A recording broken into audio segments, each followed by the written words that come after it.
Fala pessoal, aqui é o Leonardo, Head Financeiro da Jantecipa. Sou formado em Economia, como vocês sabem, e estou fazendo uma especialização em Gestão Econômica e Estratégica de Negócios. E é sobre isso que eu vim falar hoje com vocês. O assunto de hoje é economia, e nós vamos entender como eventos que aconteceram no passado têm uma tendência muito grande em voltarem a acontecer. E como você, empresário, se prepara para esses cenários que estão por vir. Primeiro vamos contextualizar um pouco sobre o tema. Se a gente voltar para 1929, qual foi uma das maiores crises econômicas no mundo, né, a crise de 29, que aconteceu ali não só nos Estados Unidos, mas no mundo inteiro, num período pós-Primeira Guerra Mundial, a gente teve uma alavancagem muito grande das empresas, né, que resultou num crash, ou seja, as empresas elas estavam se alavancando em resultados que não se concretizaram. Isso fez com que uma hora elas não conseguissem mais arcar com as suas despesas e aí tudo foi para baixo. A partir daí, o governo americano interferiu na economia fazendo o que a gente chama de injeção monetária, que é pegando um mercado que estava com escassez de dinheiro e injetando rios de dinheiro na economia. E depois disso, ele começou um processo de retirada desses estímulos,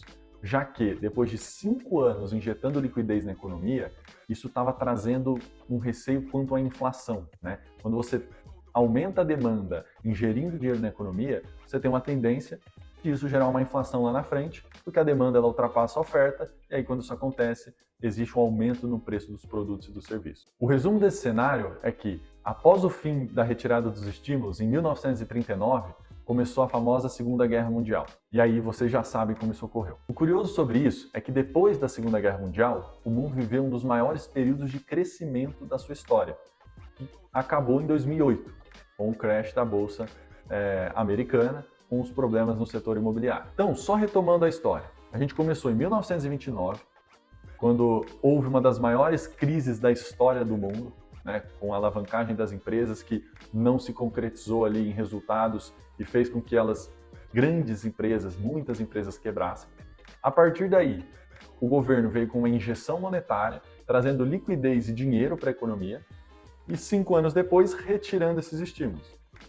Deu 1939, começa a Segunda Guerra Mundial. Eu falei tudo isso para vocês para mostrar que a gente está num cenário muito semelhante a esse. Após anos de crescimento econômico, de 1945 a 2008, a gente teve a crise imobiliária americana, né, que, de maneira resumida, foi uma crise ocasionada no setor imobiliário, no qual os Estados Unidos vinha de um crescimento muito grande, com uma alta liquidez no mercado, que fez com que muitas pessoas comprassem apartamentos, casas, e fez com que os bancos liberassem de maneira muito fácil esse crédito.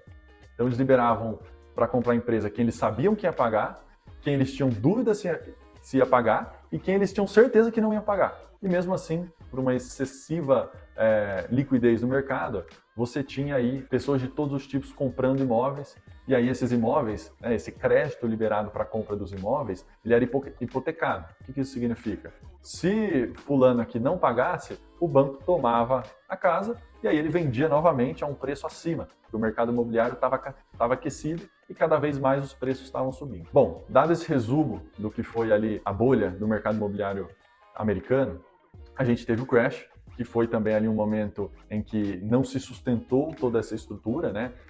Lembrando que assim, o problema foi no mercado imobiliário, mas teve um enorme apoio, né, no sentido negativo, do mercado financeiro, né, que subsidiava grande parte desses créditos aí, comprando títulos lastreados nesses créditos cedidos, nos imóveis comprados, né? Um crédito que era de baixa qualidade, mas ele estava sendo ali vendido como um ótimo investimento. Bom, dada a crise de 2008, né, a gente se viu num mercado com pouco dinheiro, com empresas quebrando, com pessoas desesperadas, e o que o governo americano fez? Injetou liquidez no mercado. Assim como ele havia feito depois da crise de 29, ele retomou um dinheiro no mercado para fazer com que essas instituições se reerguissem e a economia pudesse voltar a girar. Novamente, após 5 anos de injeção de liquidez no mercado, os Estados Unidos, a partir de 2015, começa a retirar esse estímulo do mercado. E aí, a gente se encontra no momento que a gente está hoje, né?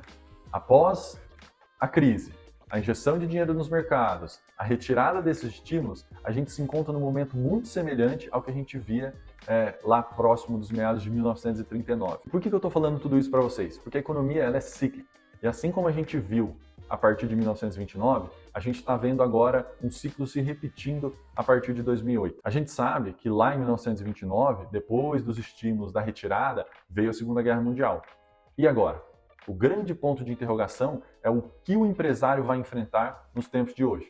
A gente já sabe que existe uma guerra acontecendo no Oriente Médio, com Israel e o Hamas. A gente sabe que existe uma guerra entre a Rússia e a Ucrânia, que são grandes fornecedores de petróleo e commodities para o mundo todo.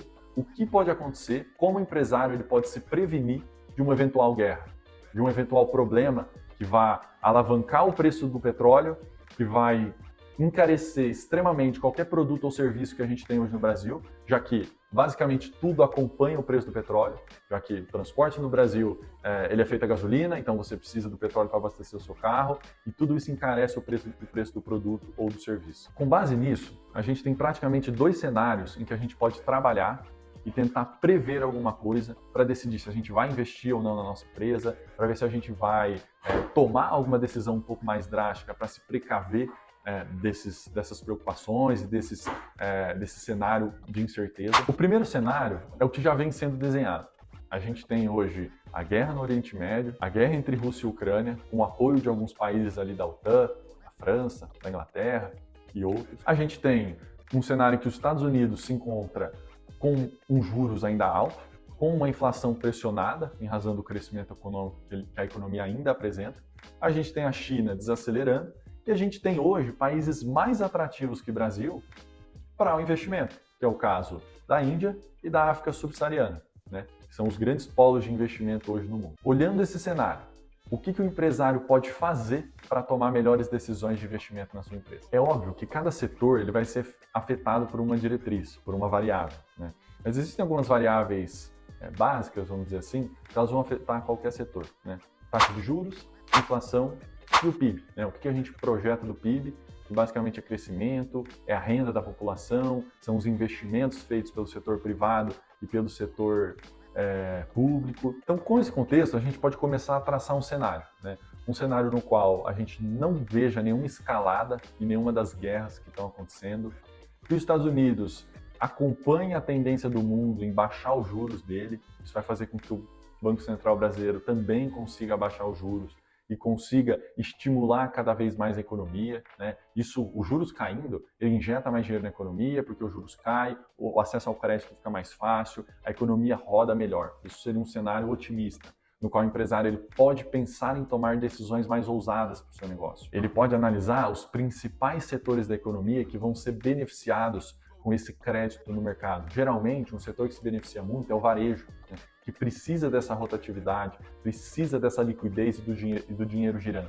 Então, você empresário que vende para o varejo, é importante você ficar atento às oportunidades que ele pode trazer para você. Por outro lado, se a gente está imaginando um cenário um pouco mais pessimista, né, no qual a gente vê uma escalada da guerra, né, uma pressão sobre o preço do petróleo, os Estados Unidos continuam com a inflação batendo, isso pode prejudicar muito o Banco Central brasileiro, porque enquanto os Estados Unidos não começar a baixar os seus juros, é muito complicado para o Banco Central brasileiro começar a baixar os juros dele. Por quê? Existe uma pressão sobre o câmbio, e se o câmbio dispara, fica difícil para quem importa, né? Para o cara da indústria que às vezes tem que fazer uma importação de um produto, o cara do próprio comércio que precisa comprar alguma matéria-prima de fora, ele sofre com o preço do câmbio muito alto, né? O preço do dólar alto e o real desvalorizado. Em razão disso, a gente vai ver os juros aqui no Brasil mais altos, a gente vai ver uma dificuldade de acesso ao crédito, a gente vai ver que algumas decisões de investimento elas vão estar mais caras, e aí o empresário tem que fazer mais conta para ver se isso vale a pena ou não. E esse, pessoal, são alguns exemplos, né, de coisas que podem acontecer. Obviamente, você empresário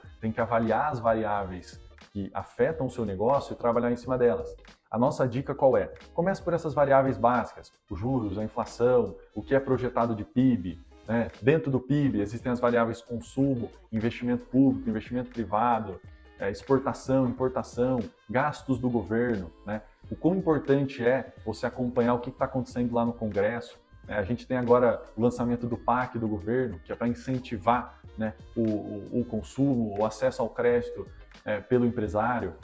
Entender o que está acontecendo, né, essa discussão que ela sempre passa sobre o teto de gastos, O que o teto de gastos ele influencia, né? O teto de gasto nada mais é do que uma maneira de se barrar o aumento contínuo do gasto pelo governo, né? E fazer com que ele busque o superávit, né? O superávit é o quê? Uma receita maior que uma despesa, né? O governo ele precisa arrecadar mais do que ele gasta, porque ele mostra segurança, ele traz investimento externo, isso ajuda o empresário como um todo, né? Então, trabalhar em cima desses cenários, dessas variáveis que você julga importante para o seu negócio, né? E a nossa dica é começar por aí. Começa pelo básico e aí você vai construindo cenários em cima disso. Bom, pessoal, e como a Jantecipa pode te ajudar com tudo isso? A ferramenta de antecipação de recebíveis, ela é útil em qualquer um desses casos, tanto no caso otimista quanto no caso pessimista. Uma vez que, se você projeta mais receita, você pode antecipar essa receita via ferramenta de antecipação de recebíveis para conseguir dar um gás maior para o seu negócio, para conseguir fazer investimentos maiores. Ao mesmo tempo, se você está planejando um cenário um pouco mais pessimista,